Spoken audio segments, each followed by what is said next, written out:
The Patterson Foundation strengthens people, organizations, and communities by focusing on issues that address mutual aspirations, foster wide participation, and encourage learning and sharing. I'm Kiarra, the Patterson Foundation's Initiative Support Coordinator, and your host today for this inside scoop on the Digital Access for All Symposium, Suncoast Connect, Innovating and Thriving in the Digital Age, which is happening on Tuesday, October 15th, and Wednesday, October 16th in Sarasota, Florida. Joining me today is Luke Bencie, who is the Managing Director of Security Management International, LLC, and he's also the keynote speaker for Day 1 of Suncoast Connect. Luke, welcome to the podcast. Great to be here. Thank you, Kiarra. So to set some context for our audience, I definitely want to dive into your background a little bit. So Luke has worked in over 100 countries and trained thousands of domestic and international students from police, military, and intelligence services.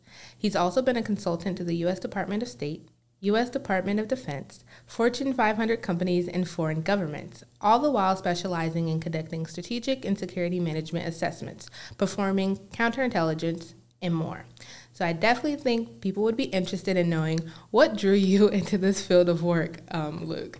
Yeah, no, great question. People always ask, well, how do you end up working for the CIA or doing this kind of work? And I said, well, there's only two things I ever wanted to be when I was a kid. And it was either to be Dan Marino, a NFL quarterback of the Dolphins, or I wanted to be James Bond. Anything else, I could never imagine myself selling insurance or anything like that. So that was about it. And honestly, I played football in college, and then I got one-day tryout in the NFL with the Atlanta Falcons, and that lasted about 2 hours. And I knew my NFL dream was over, so I had to go for my backup dream. And as it turned out, I had a coach from Michigan State who said, "Hey, we have an opportunity for you to go play if you want in the European League." And I said, "Well, okay, I'll give it a shot. Where is it?" And they said, "Oh, you can play in Sweden." I said, "Sweden, yeah, sign me up. Why not?" You know, I'd never really been out of the United States. I think I'd been to Mexico and Canada before, and actually played in a football game at Michigan State in Japan in the Coca-Cola Bowl. But that was it for my international experience. So I went over and I played a season in Europe, and I realized that, wow, this is so cool. After games, I had a Euro pass, so I could jump on a train and just crisscross and go to other countries, and we played other countries in games. And I'm like, I need a job that sends me around the world. So what could I do possibly? And I thought, well, let me send in an application to the CIA and see what happens. So I went through the whole CIA process and everything that entailed, from polygraph tests to meeting with shrinks and physicals and all this kind of stuff. And the first go around, I didn't get in. And I was so heartbroken. I'm like, oh my gosh, what am I going to do now? So I said, well, maybe I just need to go to school and study more. So I went up to DC and I went to George Washington. I started a master's program up there, national security. I finished that program. I came down to Miami, and I was working at Miami's Health Department's Bioterrorism Center. I was actually interning down there. And then September 11th happened. And lo and behold, on September 12th, I got a phone call and said, "Hey, we see that your application and stuff and everything is still on file. When planes start flying, can you come up to DC?" And you know, I thought at the time, I was coming in actually as a CIA contractor. I came in, I thought at the time this was going to be 60 days, 90 days, something like that. And instead, it turned out that I stayed in DC for 20 years. You know, I was pretty much 40 hours a week working for the agency for over a decade, and traveled to all these countries. At last count, I think I was at 140 countries that I traveled to. But I was put in the CIA's Counterterrorism Center, and I did a lot of training. That's where all my training experience came from. Was going out right after September 11 and working with other counterterrorism groups across the world to sort of combat the effects of Al-Qaeda and what eventually would grow into ISIS and these other groups.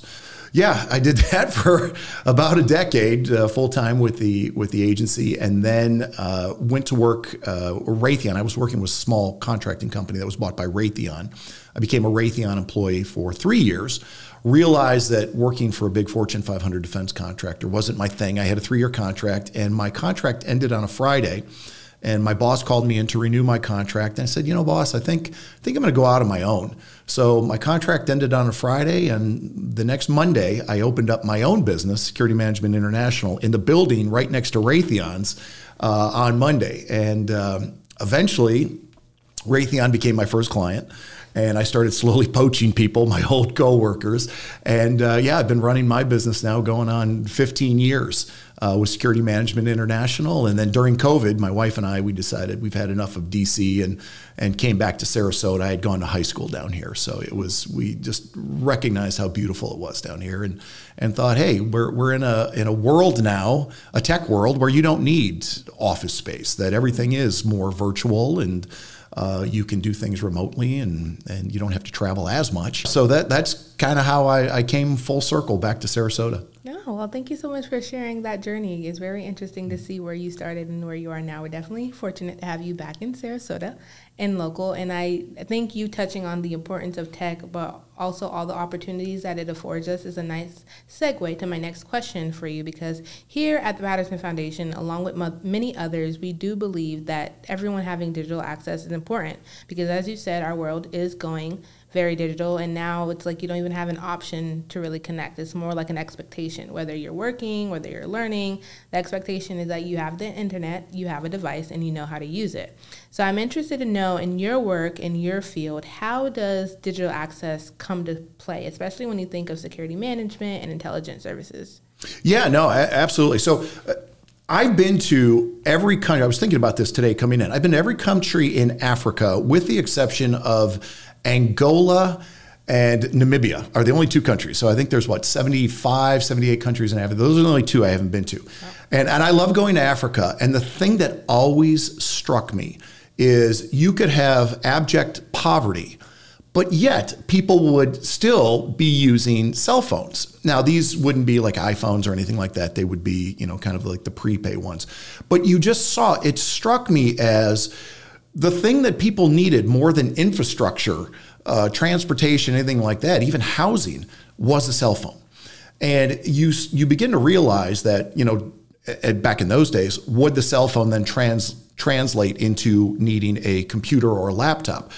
Well, now I think that the cell phone has kind of skipped the laptop phase, and now your phone is basically your own computer.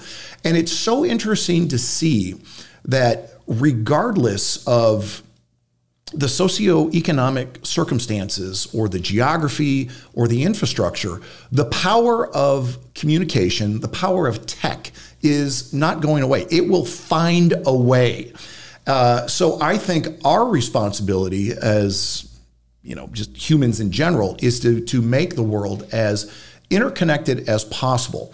I think that once we get into a phase where you only have some countries that have the ability to communicate using the internet and stuff, you are really doing a disservice to everyone else. And if you have populations, neighborhoods, anything like that don't have it, you're taking down your own country.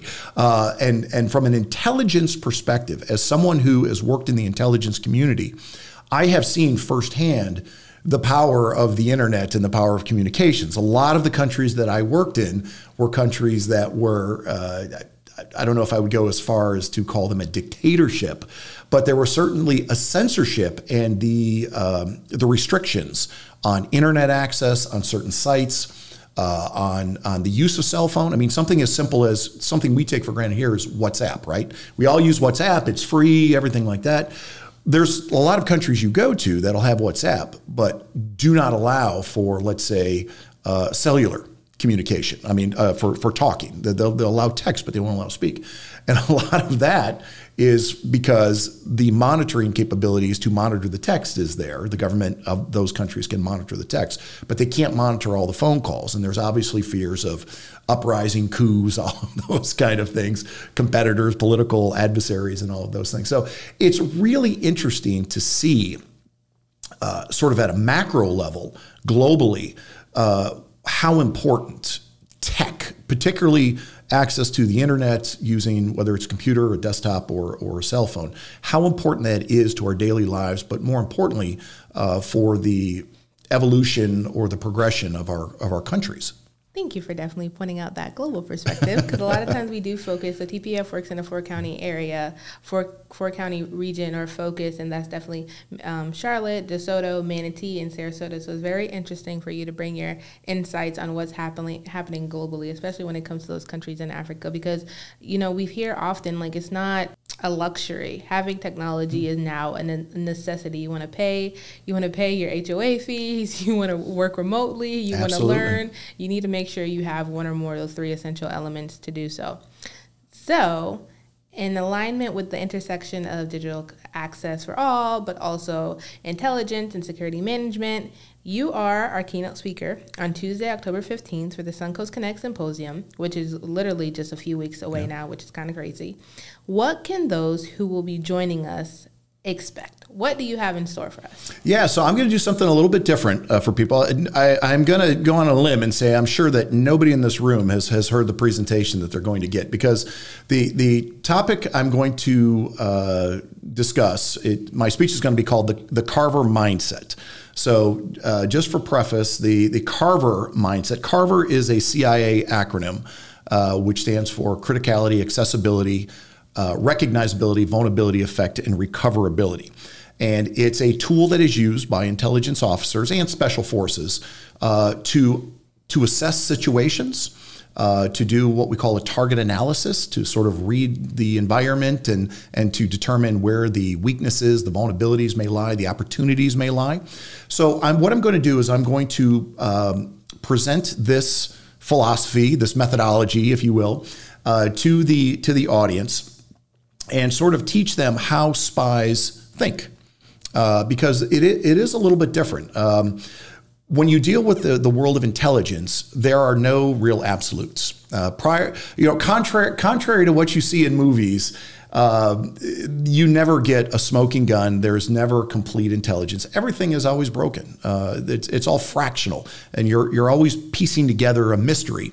And it's, again, if you look at what is the purpose of the intelligence community, or even what's the purpose of something like the CIA, it's to help the president of the United States. And that's it. That is the lone sole reason, to help the president of the United States make better decisions. So what we're going to do is talk about how can you better make decisions, business decisions, life decisions, relationship decisions, when you're only getting fractional pieces of information, to be able to be more strategic with your business, to be better a decision maker, and most importantly, I think, to be able to read the environment around you, to understand that, hey, am I in danger? Am I being set up? Am I being blackmailed? Am I being coerced? All of these kind of things, because in a world of espionage, this is what you deal with on a daily basis. And you have to kind of see the world differently. You have to think about the world differently. And what I've noticed is taking these skills that I've learned in the intelligence community for 20 some years, really translate well to the business world for decision making as well. So that's kind of like a little teaser of what I'll be talking about, and I'll delve into more specifics and examples, and I'll try to make it interactive and fun so the audience can kind of use their own idea of how they might respond to a particular scenario. So hopefully it'll be entertaining as well as informative. Well, thank you. I do love how you touched upon whether you are in this intelligence space or not, whether you're in the tech space or not, it really is going to be relevant for everyone, and everyone's going to have a takeaway on how they can make informed decisions and definitely keep themselves safe. So to those listening who have not registered yet, we encourage you to please join us for the dinner paired with an informative and entertaining presentation by Luke Bencie to help you understand human motivations and methods of persuasion and how spies are trained to think differently. Anything else, Luke, that you would like to highlight, especially when it relates to your keynote, or anything in general that you would like to leave with our audience? Yeah, so going back to tech a little bit, a big thing that obviously I'm a traveled person. I've traveled. I haven't been to Antarctica yet. That's on my list. But as someone who's traveled so much, I recognize how vulnerable our devices are when we travel, and how much they are actually targeted by what we like to call hostile foreign intelligence services. So I was talking to someone from your team just the other day. He said, "Can you give me an example of how, why would I'm not a spy, I'm not a business person. Well, I'm just a tourist on vacation. Why would somebody target me?" And my answer is because you're just an incredibly easy target, and you don't realize that you actually have intellectual property or information that is valuable or could be used in the overall puzzle that I spoke about earlier regarding intelligence. And I gave an example. I said, have you ever traveled through an airport, particularly an international airport, and you see the charging stations everywhere? Or maybe you go to a hotel room and you see next to your nightstand in the lamp, there's a USB plug-in so you can charge your phone at night. And I always say, you are taught never, ever, ever in a million years in the intelligence community, do you ever use an airport charging or a USB charger in your hotel room? Because what you're doing is when you plug your USB line in, it's an open data port, and everything on your phone from a hostile intelligence country is sucking in all the data. All your contacts, your emails, your text messages, your videos, everything like that is just getting sucked into a massive vacuum of database. So something like that, it's just the vacuum of intelligence collection is sucking that in. And you're making it very easy to give away your information. Now, and a simple solution to prevent that is use a charging block and just plug into your wall charger rather than into a USB charging port. So little things like that for people who travel, who want to protect their devices, who want to protect their intellectual property. So people just are really oblivious when they travel. But little tips and tactics and things like that, just to get people to realize that you are not alone when you travel. I really like how you emphasize the point that, yes, technology has afforded us so many different opportunities, but it does come double-edged sword, as they say. It does come with different vulnerabilities, and it's really important for us to keep ourselves informed so that we're making smart decisions, so that we're not exposing ourselves to the harm that does exist in the greater world. And I do want to touch upon the fact that you mentioned, the books that you've written, because people who register and attend the keynote presentation, they will be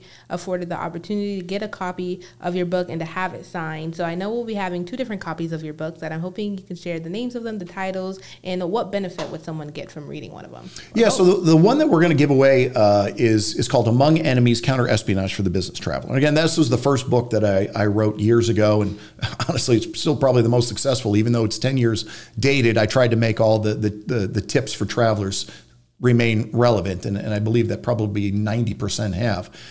So yeah, we'll be giving that away to everybody. I've written, I think now 7 total books. But I do have a book out there called The Carver Mindset as well that talks more about it. And then there's another book on the Carver methodology itself, which is more of an academic type text. But yeah, if you just go to Amazon, all my books are out there. But we are going to give away the Among Enemies to all the guests at the Patterson Foundation dinner. And a brief description of Among Enemies would be? The Among Enemies is basically when you travel, how that a foreign intelligence, we say that there's really 3 adversaries when you travel. The first adversary is going to be business competitors, because again, you could be going on an international business trip and somebody wants to know, hey, what's the cost of their proposal? What are they offering? What is their sales pitch going to be, their marketing pitch? So number 1 is your business competitors. Number 2 is going to be the hostile foreign intelligence services. As a lot of intelligence services are fond of saying, why spend billions of dollars in R&D when we can spend millions and just steal it from the Americans? And then the third one are what we call private collectors. And these are just those scary individuals out there who are just trying to collect anything they can against anybody at any given time. So those are the 3 adversaries that readers in the book will see are out there, and talk about how prevalent they are, and basically, tactics that they can use to protect themselves on their next trip, whether that be international or even now domestic. It's becoming more of a problem. Thank you for sharing that. Once again, if you do attend the keynote on Tuesday, October 15th, you will have an opportunity to have a copy of that and have it signed by Luke. But Luke, once again, thank you so much for joining me today. Listeners, we encourage you to take a moment to visit the Suncoast Connect Symposium website and register using the QR code that you're going to see appear on the screen. You do not need to pay to attend, thanks to the generosity of the Patterson Foundation, and we hope to see you all there. To learn more and stay tuned, please visit thepattersonfoundation.org.